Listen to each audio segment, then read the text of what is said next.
where's our sequel to The Adventures of Tintin, Secret of the Unicorn? Seriously, it's been 4 years. When do we get our sequel we were promised? Yeah, I really love The Adventures of Tintin, or TinTin if you're in Belgium. Not only is it my favorite Spielberg movie of the 2010s so far, but it is in my top 5 favorite Spielberg movies of all time. Young journalist TinTin, played by Jamie Bell, along with his little dog Snowy, buy a miniature model of the lost ship, the Unicorn. He later finds that the ship has been stolen, but thankfully he still has the parchment, which has a clue leading to the treasure of the actual unicorn ship. TinTin is then abducted by a man named Ivan Sakharine, played by Daniel Craig, who takes him onto a ship where he meets Captain Haddock, played by Andy Serkis. Now the two must locate all 3 of the scrolls that will lead to the famous treasure. One of the things I really admired about this film when I first saw it is how much I laughed. This movie is absolutely hilarious. Every character gets at least one good laugh in there. Thompson and Thompson, the detectives, played by Simon Pegg and Nick Frost, who are more of a subplot, are probably 2 of the best parts of the movie just on comedy alone. I'm a big fan of British dialogue humor when it's done right, so this movie is right up my alley. I also like the characters. TinTin, while not exactly the most interesting protagonist, is very charming and does have the hint of elegance to him. Snowy is freaking adorable. Haddock, while sometimes a little annoying, is pretty funny and does get some badass moments. I really love the adventure element. I've always been a big fan of the find these 3 things so we can find one really big thing story. Honestly, the one who completely owns this movie is Spielberg himself. This movie looks amazing. Complete stop motion animated films were always tricky. I really like the Polar Express, but even I will admit the humans look a little off.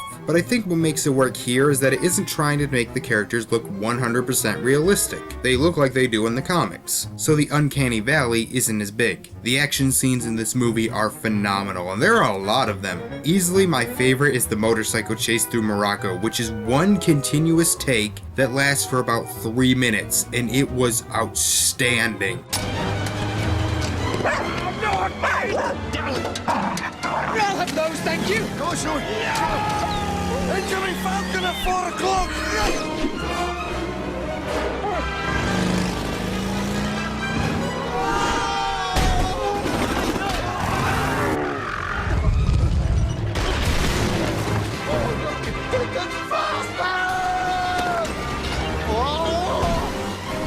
The scrolls! I've got 1, 2, and 3! I miss seeing this movie in the theaters, and damn do I regret it. Also, there's some really cool transitions done in the movie, especially when Haddock is recounting the sinking of the unicorn. This is a film that embraces the animation format. If I have any complaints, it's that even though it's supposed to be a family movie, I think kids would actually be a little bored by it, and possibly even scared in a few scenes. The humor is much more adult, but when it does try to go for more kid jokes, it feels a bit out of place. Also, the ending feels a bit underwhelming. It's not bad, but after all that build up, it just doesn't feel as big as it could be. Other than that, I have no complaints. I adore this film. It's funny, fun, creative, and has a good sense of adventure. If you were disappointed by Crystal Skull, then this movie will more than make up for it. I give it a 9 out of 10. I'm kinda sad I had to talk about this one before Warhorse because that one won't be nearly as fanboy-y. See you then.